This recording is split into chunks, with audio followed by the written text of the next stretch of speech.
નમસ્કાર મિત્રો, હું રજનીકાંત રાવલ આપની સમક્ષ પ્રસ્તુત કરું છું ગરવી ગુજરાત લંડનમાં પ્રસિદ્ધ અજ્ઞાત લેખિત વાર્તા દિવાળી. સૌજન્ય હર્ષવર્ધન ત્રિવેદી, જ્યોતિ ગુપ્તા. ભાવાનુવાદ રાજુલ કૌશિક, બોસ્ટન USA. સંગીત ધનજીભાઈ ગઢિયા, મુરલી. વિડિયો સંકલન કૌશિક શાહ. પ્રસ્તુત છે વાર્તા દિવાળી. કેટલી વારમાં પાછા આવશો? પ્રભાકરે પોતાના ઓવરકોટના અંદરના ખિસ્સામાં રિવોલ્વર મૂકી એ જોઈને રજનીએ સવાલ કર્યો. બસ એકાદ કલાકમાં, પ્રભાકરે જવાબ આપ્યો. રજનીએ ઊંડા નિશ્વાસ સાથે સામે પડેલા હેરલ્ડ લાસ્કીનું કોમ્યુનિઝમ અને ભવભૂતિના ઉત્તર રામચરિત માનસ પર નજર કરી. ઉત્તર રામચરિતના શ્લોક પર ધ્યાન કેન્દ્રિત કરવા મથી પણ નિષ્ફળ રહી. પ્રભાકર અને રજનીના લગ્નને 2 વર્ષ થયા, પણ હજુ સુખી દાંપત્ય જીવન કોને કહેવાય એ રજનીને સમજાતું નહીં. હા, એક સિપાહીનું જીવન કેટલું કઠોર હોઈ શકે એ સમજાયું હતું. ધનિક પરિવારની દીકરી રજનીના ઉછેર કરતા પ્રભાકરના વિચારો અલગ હતા. પ્રભાકરને મન ખેડૂતો, શ્રમજીવી, દલિત અને નિર્ધન લોકોનું મૂલ્ય વધારે હતું. કોલેજમાં ભણીને જાત પર ગર્વ અનુભવતી રજની પુસ્તકીય જ્ઞાનને આધારે પતિ સાથે ભાખડી પડતી. જોકે પ્રભાકરની તર્કબદ્ધ દલીલોની સામે પહોંચી વળતી નહીં. પરિણામે પરાજિત મન વિદ્રોહી બનવા માંડ્યું. પ્રભાકર એને સ્નેહથી સમજાવતો ત્યારે એનું મન થોડું શાંત થતું.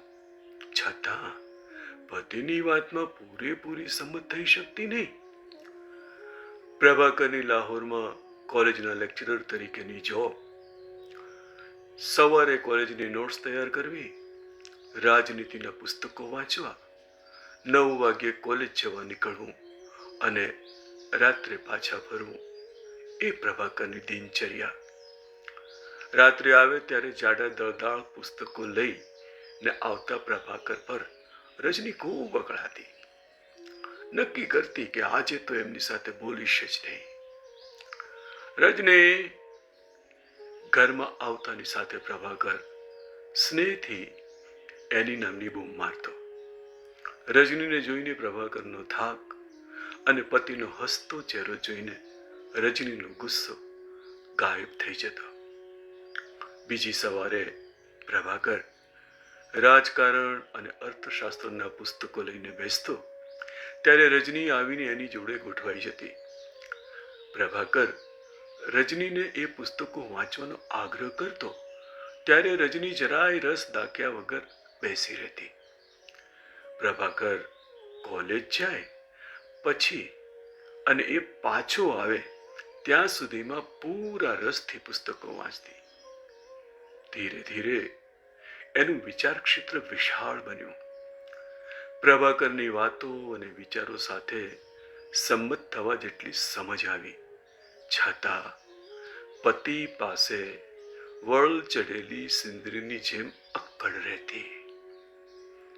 એ દિવસે રાત્રે 11 વાગ્યે પ્રભાકર આવ્યો ને સીધો રીડિંગ રૂમમાં ચાલ્યો ગયો. રજની માટે આ અસહજ સ્થિતિ હતી. પ્રભાકરની પાછળ રીડિંગ રૂમમાં ગઈ. જોયું તો પ્રભાકર કોટના ખિસ્સામાંથી 2 રિવોલ્વર કાઢીને ટેબલના ખાનામાં મૂકતો હતો. આ શું? હેપતાયેલી રજનીની રાડ ફાટી. ક્રાંતિકારી દળમાં જોડાયો છું, શાંતિથી એણે જવાબ આપ્યો. તમારા સિવાય કોઈની પરવા છે ખરી? ચિંતા ને ફરિયાદથી રજનીનો અવાજ તરડાયો. પ્રભાકર મૌન રહ્યો. તમારી સાથે વાત કરવી નકામી છે. રજની પગ પછાડતી બીજા રૂમમાં ચાલી ગઈ. તે પછી 1 અઠવાડિયા સુધી ન તો એ પતિ સાથે બોલી કે ન તો પ્રભાકરે એને બોલાવી. 8મા દિવસે રાત્રે 12 વાગ્યે આવીને પ્રભાકરે પોતાના પુસ્તકો સમેટવા માંડ્યા. રજની ચૂપચાપ જોતી રહી. રજની, હજુ પણ તું બોલીશ નહીં? ધરપકડનું વોરંટ નીકળ્યું છે. મારે જવું પડશે. આર્દ્ર સ્વરે પ્રભાકરે પૂછ્યું. રજની મૌન રહી. એ વાતને 6 મહિના પસાર થઈ ગયા. રજનીએ આ દિવસો કેવી રીતે પસાર કર્યા એ એનું મન જાણતું હતું. આજે દિવાળી હતી. લોકોના ઘર દીવાઓથી રોશન હતા, પણ રજનીના ઘરમાં અંધકાર હતો. ન તો એણે દીવા પ્રગટાવ્યા કે ન તો એણે રસોઈ કરી. આગલી રાત્રે છદ્મ વેશમાં ફરતા પ્રભાકરને કોઈએ જોયો હતો. જાત બચાવીને માંડ ઘર સુધી પહોંચેલા પ્રભાકરે નિરાશ, નિષ્પ્રાણ જેવી રજનીને જોઈ. પ્રભાકર એનું દુઃખ સમજી શકતો હતો. થોડી વારમાં મીઠાઈ લઈને આવ્યો જ સમજ. આપણે પણ દિવાળી ઉજવીશું. કોઈ જરૂર નથી. બીજાની દિવાળી જોઈને મન મનાવીશું. આમ પણ તમે તો અન્યને સુખી કરવાનું વ્રત લીધું છે ને? પ્રભાકર ખિસ્સામાં રિવોલ્વર મૂકીને નીકળી ગયો. જડની જેમ બેઠેલી રજનીને વિવાહિત જીવનની કેટલીય ઘટનાઓ યાદ આવી. સમય જાણે સ્થિર થઈ ગયો. ધાઈ ધાઈ દૂરથી બંદૂકના ધડાકા સંભળાયા ને પછી નીરવ શાંતિ છવાઈ. કેટલાક અશુભ વિચારોથી રજનીને થયું કે જાણે એના પ્રાણ નીકળી જશે. પોલીસના ઘેરામાં લોહીથી લથપથ પ્રભાકરના દેહના વિચાર માત્રથી રજનીને ગમગમા છૂટી ગયા. જે દિવસે પ્રભાકર ઘર છોડીને ગયો ત્યારે રજનીને એની સાથે જવું હતું. પ્રભાકરે એની વાત નહોતી માની. શું થયું હશે? પોલીસે પ્રભાકરને ઓળખી લીધા હશે. એ ક્યાં રહેતો હશે એ કોઈએ જણાવ્યું હશે? તો હમણાં પોલીસ અહીં જ પહોંચશે. રજની ઝડપથી નીચેનો દરવાજો બંધ કરી આવી. ઉપરના માળની બારીમાંથી ઘર પાસે આવતી વ્યક્તિ દેખાય એમ બેસતા પહેલા પ્રભાકર વિશે પૂછપરછ થાય તો પોતે શું કરશે એ નિર્ણય લઈને પ્રભાકરની ગોળી ભરેલી રિવોલ્વર લઈને આવી. ઠાક ઠાક ઠાક બારણું ખખડવાનો અવાજ સાંભળીને રજનીએ સતર્ક બની રિવોલ્વર પરની પકડ મજબૂત કરી. ઠાક ઠાક ઠાક ફરી અવાજ સંભળાયો. જો પોલીસ બારણું તોડીને અંદર આવશે તો? રજનીનું શરીર પણછની જેમ તંગ બન્યું. નસે નસમાં લોહીનું ભ્રમણ વધી ગયું. કોઈને સંભળાય એટલી હદે હૃદયના ધબકારા તેજ બન્યા. કલ્યાણી, ઓ કલ્યાણી, બારણું ખોલ. ઓહ, આ તો પ્રભાકર.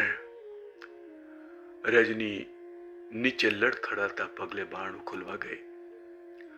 રિવોલ્વર પકડેલો હાથ પીઠ પાછળ કરીને બારણું ખોલ્યું. રજનીનું લોહી ઉડી ગયું હોય એવો ફિક્કો ચહેરો જોઈને પ્રભાકરે કોમળતાથી એનો હાથ પકડી લીધો. રજની, આજે સુવર્ણ મંદિરમાં ધૂમ મચી છે, આતશબાજી થઈ રહી છે. તને લીધા વગર ગયો, પણ જો મીઠાઈ લઈને આવ્યો છું. રજની ઢગલો થઈને નીચે બેસી પડી. હાથમાંથી રિવોલ્વર છૂટી ગઈ. પ્રભાકર એની પાસે નીચે બેસી ગયો. પતિના ખભા પર માથું ટેકવીને રજની રડતી રહી. થોડી વાર પછી ઊભી થઈ. દીવો પ્રગટાવું, દિવાળી ઉજવીશું ને? હું પણ મારી ગૃહલક્ષ્મીની પૂજા કરીશ. બંનેના ચહેરા પર દીવા જેવું ઓજસ પથરાયું. અસ્તુ. ભાવાનુવાદ રાજુલ કૌશિક.